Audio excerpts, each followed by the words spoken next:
Salve Maria Santíssima.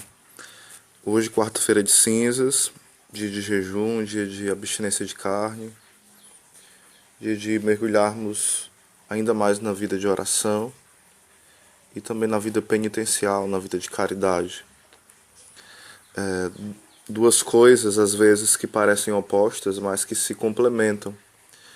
Muitas vezes nós achamos que devemos abandonar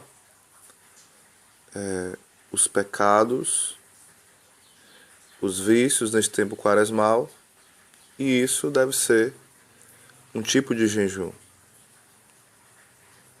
E com essa explicação nós deixamos de lado o jejum de fato da comida. Devemos sim deixar os pecados, mas isso não só na quaresma, em todo o tempo.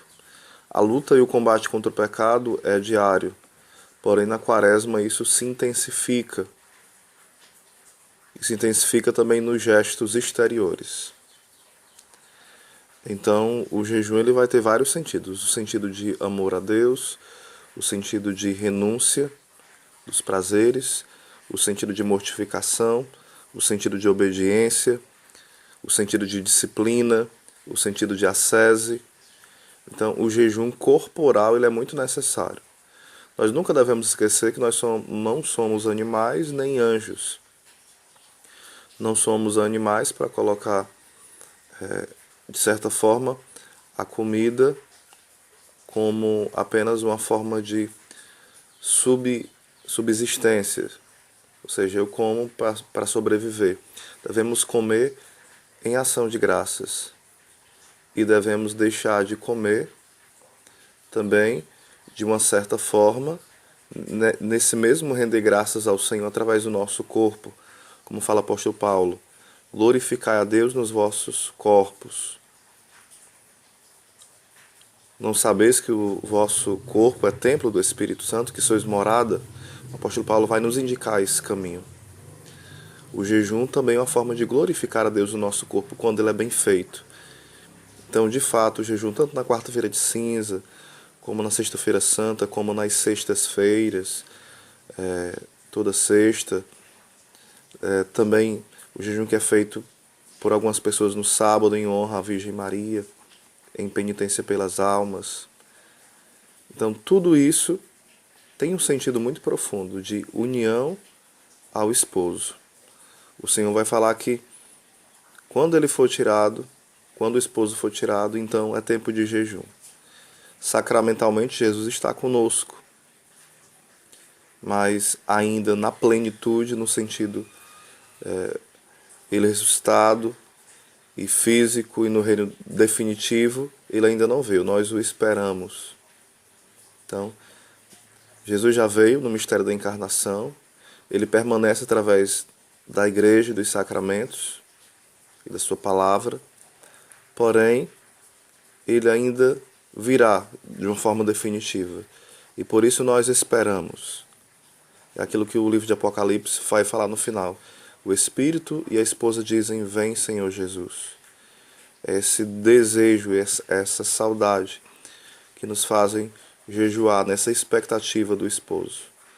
E por isso nós unimos os nossos sofrimentos, as nossas renúncias, ao perfeito sacrifício de Cristo.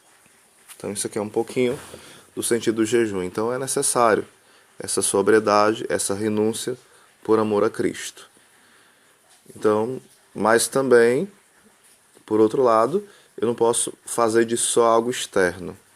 Eu passo o dia com fome, começo a brigar com minha família, com todo mundo, me orgulhar, ser soberbo, me mostrar, ser arrogante, invejoso, me deleitar nos meus pecados, e mesmo assim eu estou jejuando e não dou sentido de oferta nenhum ao meu jejum nem de transformação. Também é perigoso. Então, as duas coisas se complementam. A renúncia do pecado, a oferta, o sacrifício, a penitência. Tudo isso por amor a Cristo, o nosso esposo, o esposo da nossa alma. Vamos aqui para um texto de Santo Afonso de Ligório. Da mortificação da gula. Dizia Santo André Avelino que quem quiser aplicar-se à perfeição deve começar por mortificar a gula, e já antes dele. Tinha ensinado São Gregório, não pode entrar na arena dos combates espirituais quem não houver primeiro domado a paixão da gula. No dizer de São Francisco de Sales, é preciso comer para viver e não viver para comer. Santa Catarina de Sena afirma: quem não é mortificado no comer não pode conservar a inocência, pois foi pela gula que Adão a perdeu. Que miséria vê alguns que fazem do ventre o seu Deus, como observa São Paulo, Filipenses 3,19. Ah, quantos infelizes perderam a sua alma pelo vício da gula. Conta São Gregório nos seus diálogos que no mosteiro de Licaônia havia um monge de vida muito exemplar. Achando-se este às portas da morte, rodearam-lhe o leito os seus religiosos para receberem dele, no último instante de vida, uma palavra de edificação. Qual, porém, não foi a decepção de todos? Meus irmãos, disse o moribundo, sabei que enquanto os outros praticavam o jejum, eu comia às escondidas, e por isso fui entregue ao demônio, que já me tira a vida e leva minha alma para o inferno. E dizendo isso, expirou. Estejamos, pois, atentos para não sermos vencidos por este feio vício da gula. Santo Agostinho diz que devemos usar dos alimentos para sustentar a vida, mas com a mesma cautela com que tomamos os remédios, isto é, só enquanto são necessários e nada mais. É assim que deve ser também tomados os alimentos, como necessários e nada mais, e em ação de graças. A intemperança no comer é muito nociva à alma e ao corpo. Quanto a este, é certo que inúmeras enfermidades são ocasionadas pela gula. As apoplexias, as doenças dos intestinos, os embaraços gástricos, a gente poderia falar da gastrite hoje atualmente, né? As dores de cabeça, de estômago e outros males inumeráveis são, as mais das vezes, provenientes do excesso na comida. Entretanto, as moléstias do corpo são o menor mal. O pior são as enfermidades que afetam a alma. Primeiramente, como ensina São Tomás de Aquino, esse vício obscurece o espírito e o torna inepto para os exercícios espirituais e, de modo especial, para a oração. Daí este aviso de São Bernardo: procurai ser comedidos até no comer o pão, para que o estômago não fique pesado e torne fastidiosa a oração. Ou seja, existe uma preguiça, um fastio para a oração. E o pior é que, com a intemperança no comer, corre grande risco a castidade, pois, segundo São Jerônimo, a saciedade produz a incontinência, ou seja, o pecado da gula leva ao pecado da luxúria. Por isso, os santos, para se conservarem castos, sempre estiveram atentos à mortificação da gula. E é de notar que aqueles que procuraram mortificar o gosto fazem progressos contínuos no espírito, porque mortificando a gula, facilmente mortificaram os outros sentidos e se exercitaram também nas outras virtudes, como canta a Igreja. Deus, pelo jejum corporal, reprime os vícios, eleva os corações, dá com liberalidade as virtudes e os prêmios. Por meio do jejum, nosso Senhor dá às almas forças para vencer os vícios. Eleva-se acima dos afetos terrenos. Praticar as virtudes e adquirir os merecimentos eternos. São Luís Gonzaga, não obstante ser de saúde muito delicada, fazia 3 jejuns a pão e água por semana. São Francisco Xavier, nas suas missões, não se alimentava senão de um pouco de arroz torrado. São João Francisco Regis, no decurso de seus trabalhos apostólicos, também não tomava outro alimento que um punhado de farinha umedecida em água. São Pedro de Alcântara contentava-se com uma tigela de caldo. Não pretendo com isso obrigar nenhum religioso, e aqui eu falaria também leigo, né, a imitar esses exemplos para se fazer santo, mas afirmo que aquele que estiver apegado à gula e não se esforçar por mortificar o apetite, nunca fará grandes progressos no caminho da perfeição. São Francisco de Assis, por exemplo, também, né, ele colocava às vezes um pouquinho de cinza na comida para ficar um pouco mais amarga, um pouco mais ruim, não com tantos gostos, né? Um pouco mais ruim de degustar. Isso como penitência. Quanto à prática, não temos como São Boaventura, que é preciso mortificar o gosto, ao alimentar-se na qualidade, quantidade e maneira, por isso não procurar as coisas mais delicadas, porém as mais simples. Dá mostras de poucas perfeição, o religioso ou leigo, que descontente dos alimentos servidos procura outros mais agradáveis ao paladar, ou os exige preparados de outro modo. Aqui um parênteses, né? Às vezes na quarta-feira de cinza ou sexta-feira santa, que é dia de jejum, a pessoa deixa de comer a carne, mas começa a comer outros alimentos tão gostosos quanto, ou mais, e em quantidade excessiva. Isso é muito perigoso. Queijo, peixe, camarão, pão de coco e, e várias outras coisas a mais, né? E acho que está jejuando. É um grande perigo isso.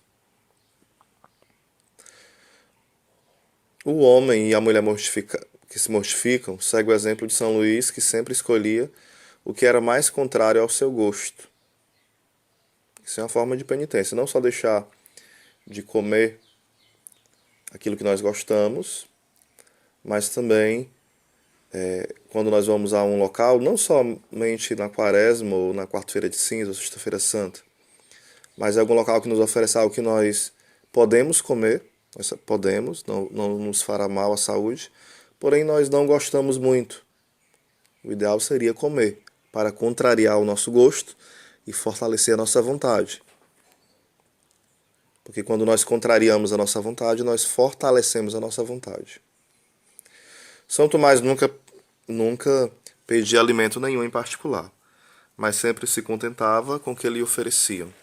Conta-se também que Santo Inácio de Loyola, que nunca recusou coisa alguma, nem jamais se queixou de comida mal cozida ou mal temperada. Isso aí é uma dica muito para o esposo e a esposa, os filhos, né? Se não está reclamando da comida, se está insossa, se está um pouco mais. Só se houver motivo para isso, se for muitas vezes repetidas e houver também um problema de saúde, ou venha a decorrer um problema de saúde. É preciso falar, né? Mas, vez ou outra, se acontece um equívoco na cozinha não precisa estar criando contendas, mas oferta ao Senhor. É obrigação dos superiores velar para que a comunidade não sofra necessidade nesse ponto. Mas nenhum religioso, aqui falando para os religiosos, né, deve queixar-se quando a iguaria vier mal preparada, pouco abundante, ou insípida, ou salgada demais. No tocante à quantidade, é de regra para toda pessoa espiritual não comer até a saciedade, nem mais vezes do que é preciso. Vale mais, de São Jerônimo, tomar habitualmente o alimento conveniente do que fazer um dia de jejum e no outro uma refeição excessiva. Ou seja, eu como pouco hoje, como pouco algumas vezes e depois eu desconto.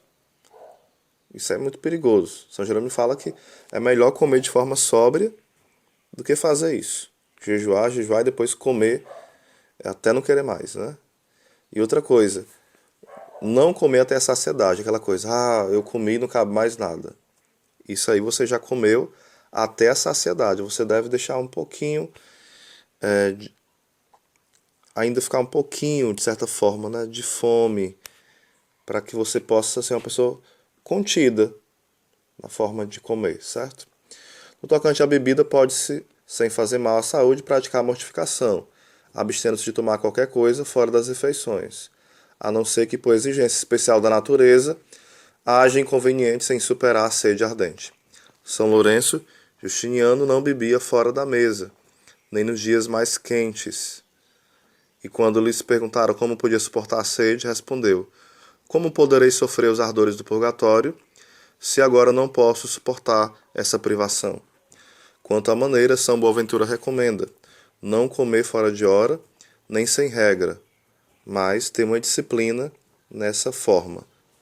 São Francisco de Sales dizia também: uma sobriedade contínua e modéstia é melhor do que as abstinências violentas, feitas em diversas vezes, entremeadas de grandes relaxamentos. Ou seja, é melhor você ter uma vida disciplinada do que você fazer jejuns malucos, grandes, enormes, e depois se acabar na comida. E dizer comi até pecar, né? Ou não dizer, mas acabar fazendo isso. Então aqui algumas dicas para a gente ir se mortificando nesse tempo de quaresma e hoje em especial.